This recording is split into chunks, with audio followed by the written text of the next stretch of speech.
She was my rock, my Claire, untouchable as ever. A shark in a courtroom, her heels clicking like a countdown to someone's doom. Me? I'm just a tax consultant, drowning in spreadsheets and post-its, living a life I thought was steady. Until last Tuesday, when I saw the text.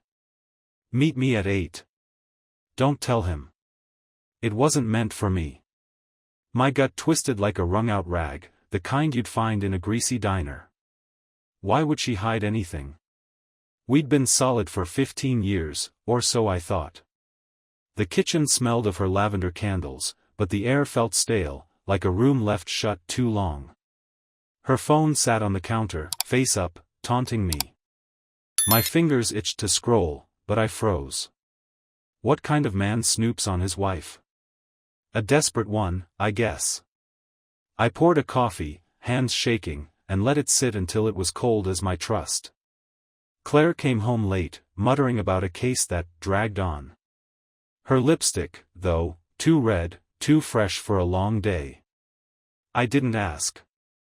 I just nodded, like a spineless fool. Next morning, I checked her phone. Unlocked. Sloppy, Claire. A thread with James C. Her client, some slick real estate hotshot. Messages about discretion and keeping it quiet. My chest burned, a slow fire eating me alive. Was she screwing me over, or just screwing him? I dug deeper. Her emails mentioned a sensitive deal tied to my firm. My firm. Numbers didn't add up, hers or mine. I'm good with numbers, it's my thing.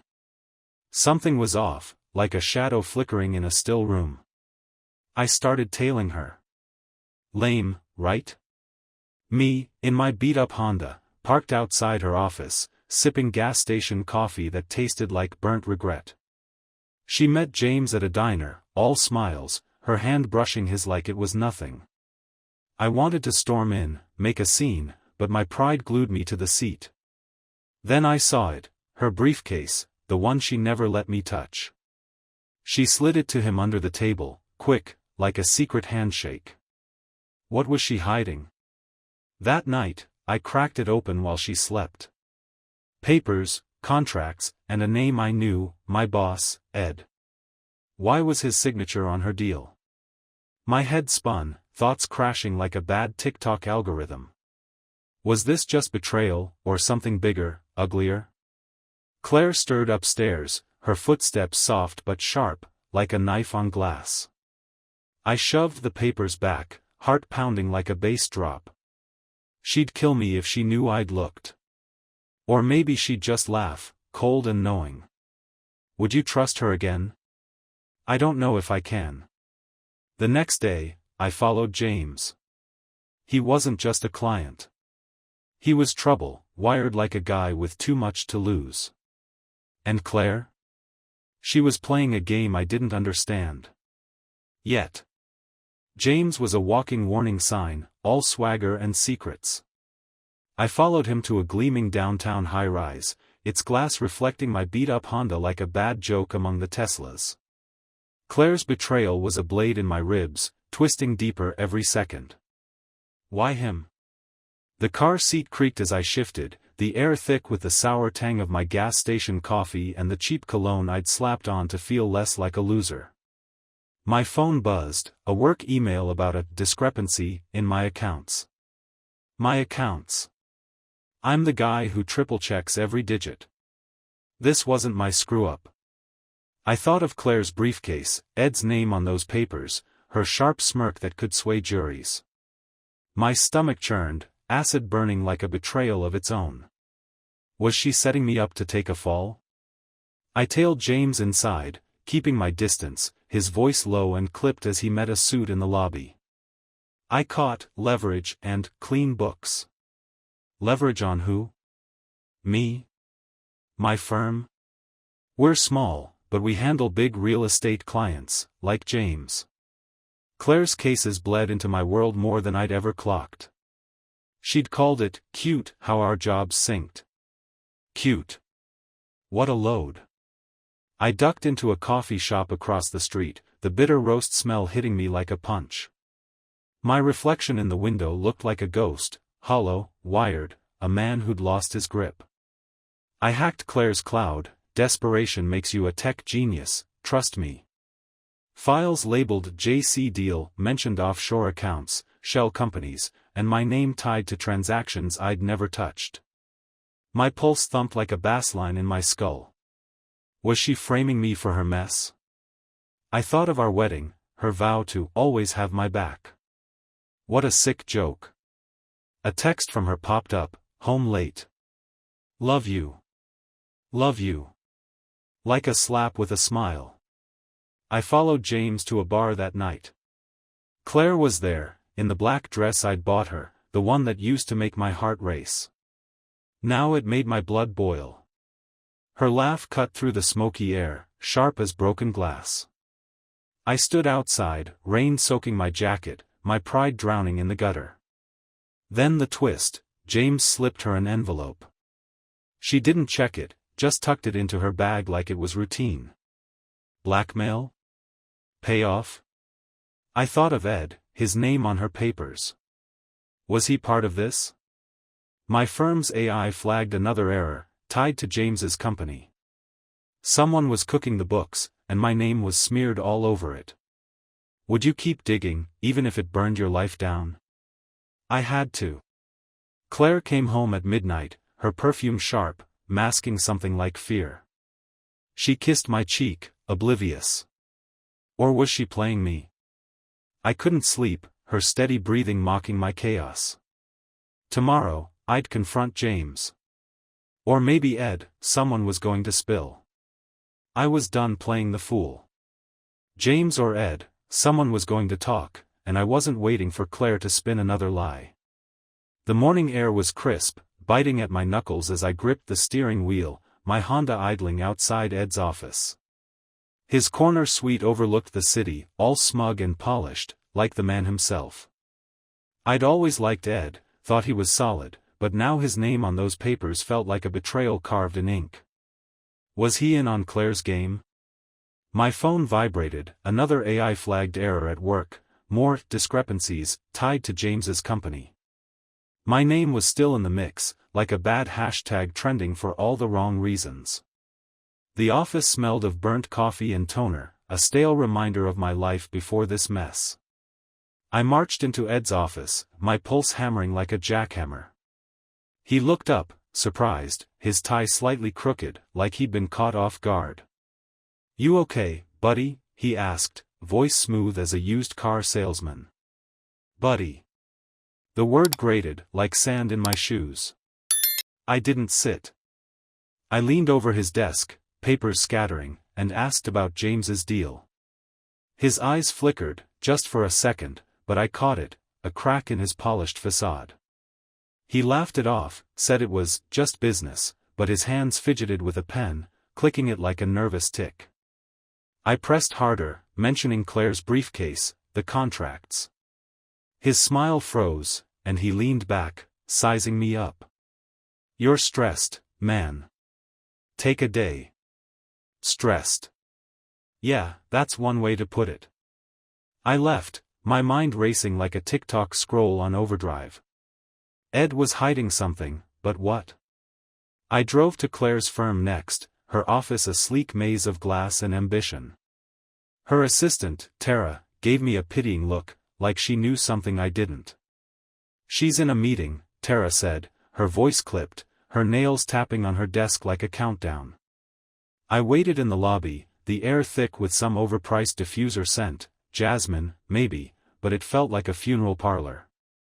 My phone pinged, a bank alert.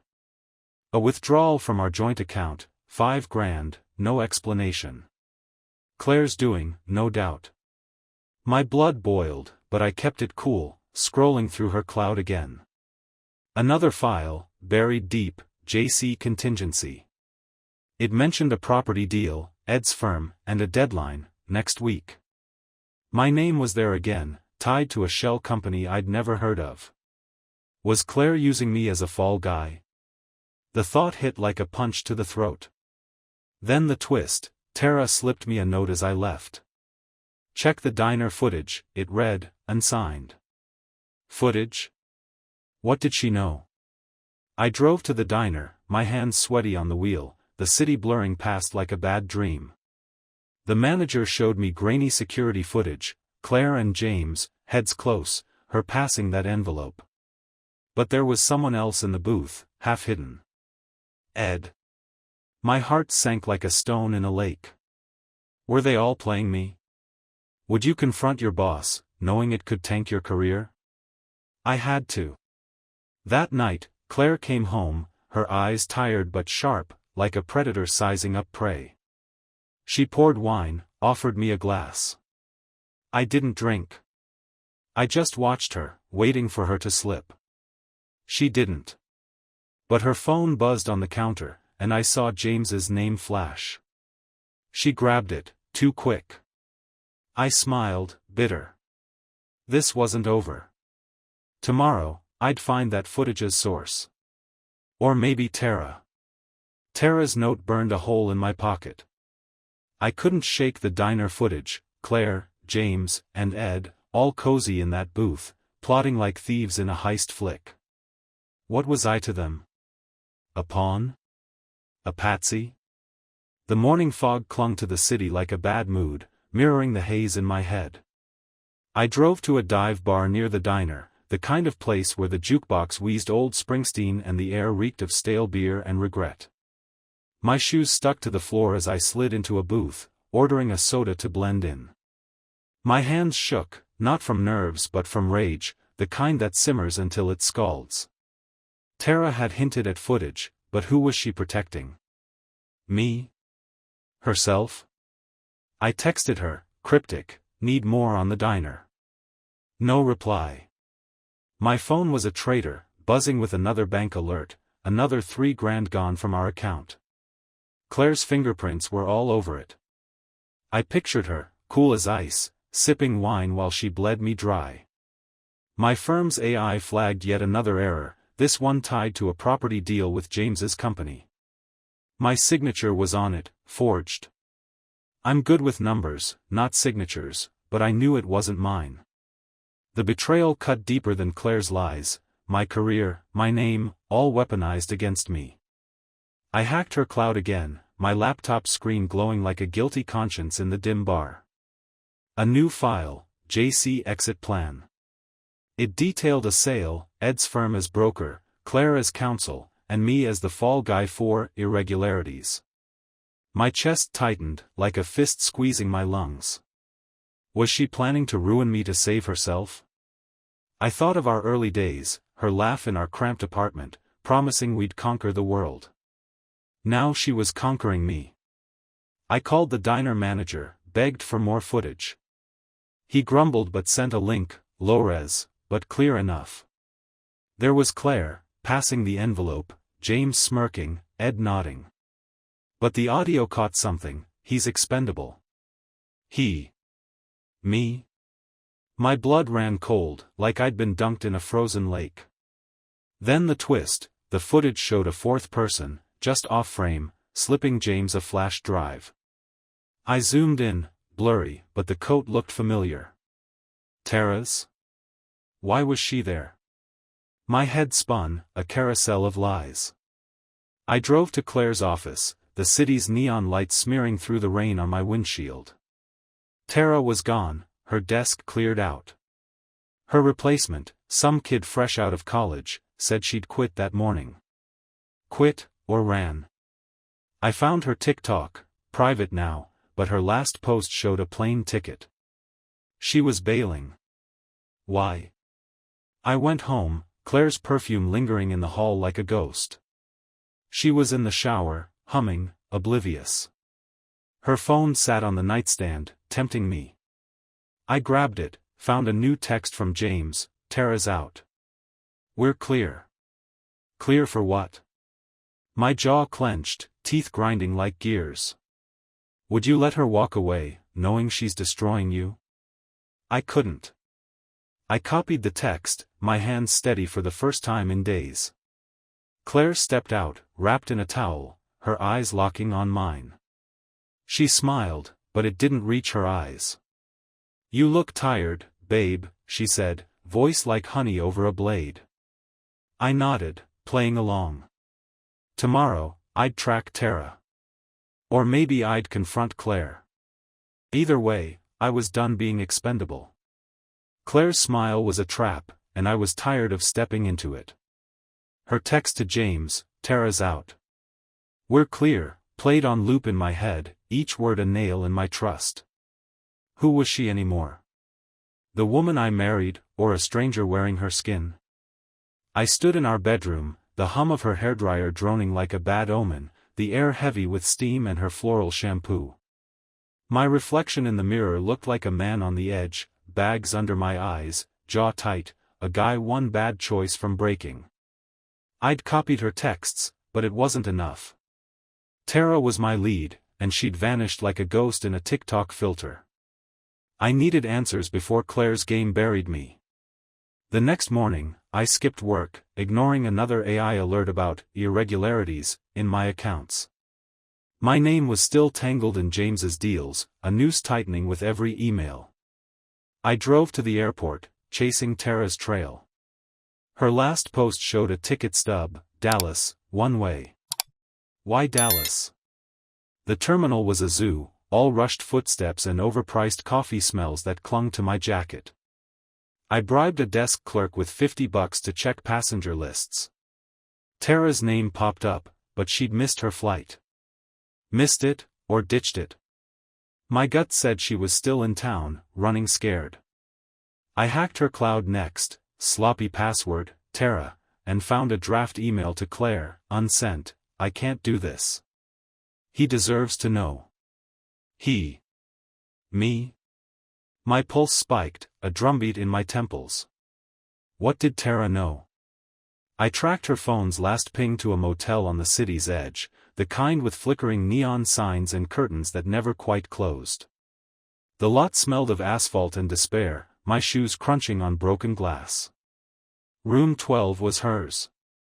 I knocked, heart pounding like a bass drop. No answer, but the door was ajar. Inside, papers were scattered, a laptop open, its screen glowing with a file, JC Leverage. It listed properties, payoffs, and a name I didn't expect, Claire's old mentor, Judge Harlan. Why him? My mind raced, piecing together her ambition, her fear of losing control. Was she blackmailed? Or the blackmailer? Then the twist, a photo on Tara's desk showed her with James, too close for colleagues. Was she in on it, or another pawn? My phone buzzed. "Claire, where are you?" Worried. Worried, my foot. I pocketed the photo, left the motel, and drove to Harlan's office. He was retired, but still pulled strings, his name a whisper in legal circles. His secretary stonewalled me, but I caught a glimpse of him through the glass, old, sharp, and on the phone, his voice low. I lip-read one word, "Claire." My blood chilled, like I'd stepped into a freezer. Was Harlan the puppet master? Would you trust a stranger over your wife? I didn't know who to trust. That night, I came home to Claire cooking, her apron a cruel nod to normalcy. She kissed me, her lips cold, her eyes searching. "Rough day?" she asked, voice smooth as a lie. I nodded, my hand on the photo in my pocket. Her phone lit up, Ed's name. She ignored it, but I saw the flinch. I poured wine, my smile as fake as hers. Tomorrow, I'd confront Harlan. Or maybe James. Someone was cracking, and it wasn't me. Harlan's name was a ghost in my head, haunting every corner of this mess. Claire's mentor, a judge with a reputation sharper than a guillotine, was tied to her game. Why? I stood outside his office, the city's evening pulse throbbing, car horns, distant sirens, the sour tang of street food in the air. My palms were sweaty, the photo of Tara and James crumpled in my pocket like a guilty secret. Claire's text from last night, worried, felt like a taunt, her voice echoing in my mind, smooth as a snake. I wasn't buying her act anymore. My firm's AI flagged another fraud, with my name plastered on it. I was drowning in their lies, and Harlan was my last lead. His office was old school, all mahogany and cigar smoke, the kind of place that screamed power. His secretary, a hawk-faced woman, eyed me like I was a bug. "He's busy," she snapped, her nails clicking on her keyboard like a warning. I pushed past, heart hammering like a bad EDM track. Harlan looked that eyes cold, calculating, like he'd already sized up my soul. "You're Claire's husband," he said, not a question. I nodded, dropping the photo on his desk. "Explain this." He barely glanced at it, his fingers drumming a slow rhythm. "You're in over your head, son." Son. The word stung, like a slap from a father I never had. I pressed him about Claire, James, the deals. He leaned back, smirking, and said, "She's protecting you." Protecting me? What a joke. My laugh was bitter, echoing in the room's heavy silence. Harlan hinted at a bigger player, someone pulling strings above James, above Claire. My name was leverage, he said, but for what? I thought of our joint account, bleeding money, and Claire's cool smile. Was she saving me or sacrificing me? I left, my shoes scuffing the polished floor, my mind a tangle of rage and doubt. Back home, I dug into Tara's files again, using a burner laptop in our basement, the air damp and musty, like a forgotten crypt. Her JC Leverage file mentioned a meeting, tonight, at a warehouse. I found an address, a sketchy spot by the docks. Then the twist, an email from Tara to Harlan, sent hours ago. "He's close. Stop her." Her. Claire. My chest tightened, like a vice on my ribs. Was Tara warning Harlan about Claire, or against her? I drove to the warehouse, the city's lights fading into a gritty haze. The place reeked of oil and salt, waves crashing nearby like an angry pulse. I hid behind crates, watching James arrive, then Claire, her black coat blending into the shadows. They argued, voices low, urgent. She handed him another envelope, her face tight, almost scared. Then Harlan showed up, his presence like a storm cloud. They didn't see me, but I heard deadline and exposure. Exposure of what? Me? My firm? Would you risk everything to hear the truth? I had to. Claire drove off, and I followed, my car rattling like my nerves. She stopped at a hotel, slipped inside. I waited, heart pounding, then saw her leave with a woman I didn't know. Who was she? Another player? I snapped a photo, my hands shaking. Claire was unraveling, and I was right behind her. That woman with Claire was a new crack in my world. Who was she? Another piece in this twisted puzzle, or the key to it all? I tailed them from the hotel, my Honda's engine groaning like my patience. The city was a blur of neon and rain, the wipers screeching across my windshield, each swipe a reminder of Claire's lies. The air inside the car was stale, thick with the ghost of my coffee and the weight of my rage. My phone buzzed, another bank alert, $2,000 gone, like water down a drain. Claire's doing, no doubt, her ambition a black hole swallowing our life. The women stopped at a rooftop bar, all glass and fairy lights, the kind of place where secrets hide in plain sight. I parked, slipped inside, and kept my distance, the bar's low hum of jazz and clinking glasses grating on my nerves. Claire looked wired, her eyes darting, her fingers twisting a napkin to shreds. The other woman, tall, sharp cheekbones, maybe mid-50s, leaned in, her voice too low to catch. I snapped a blurry photo, my hands unsteady, and sent it to a buddy who owed me a favor. He ran it through some AI face recognition app. Waiting, I sipped a soda, the bubbles sharp against my tongue, my mind replaying Harlan's words, "She's protecting you." Protecting me from what? My firm's AI flagged another forged deal, my name tied to a property I'd never touched. I was a ghost in my own life, framed for Claire's crimes. The buddy texted back, Lydia Crane, ex-prosecutor, now private consultant. Lydia. The name hit like a spark in dry grass. Claire's old rival, the one she'd blamed for a lost promotion years ago. Why were they meeting? I edged closer, catching fragments. Harlan's exposed, and James is panicking. My pulse raced, a drumbeat in my chest. Was Lydia the bigger player Harlan mentioned? I thought of Tara's email, her warning to stop her. Her. Claire, or Lydia? My head spun, a kaleidoscope of betrayal.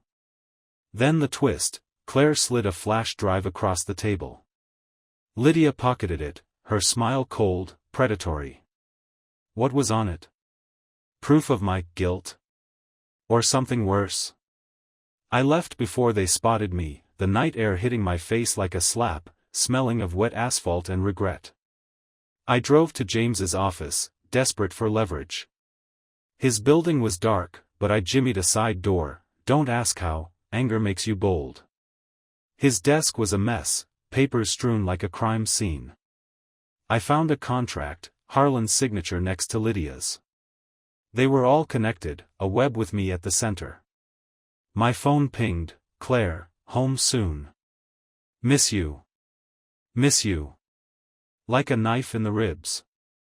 Would you believe her, after all this? I couldn't. I pocketed the contract, my hands steady, my resolve hard as steel. Back home, Claire was asleep, her breathing soft, deceptive. I sat in the dark, the contract burning in my pocket, Lydia's face etched in my mind. That night, I saw her laptop open, a draft email to Harlan, he's too close. End it. End what? Me?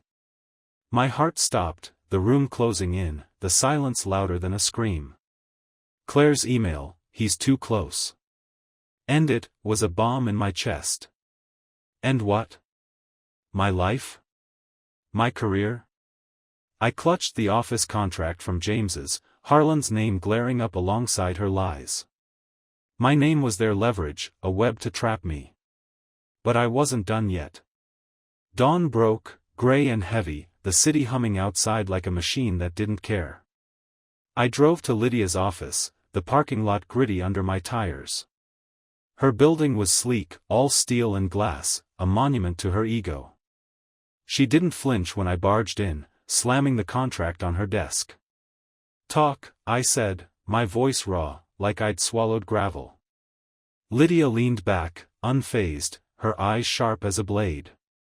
You're smarter than Claire said, she purred, her voice like ice on a burn. She admitted it, Claire had forged my name to cover a deal gone south, a property scam tied to Harlan's old rulings. James was the frontman, Lydia the brains, Claire the muscle. But why me? You were convenient, she said, shrugging. Convenient. I was their scapegoat, a nobody to take the fall. My rage burned, but her next words froze me. Claire wanted out.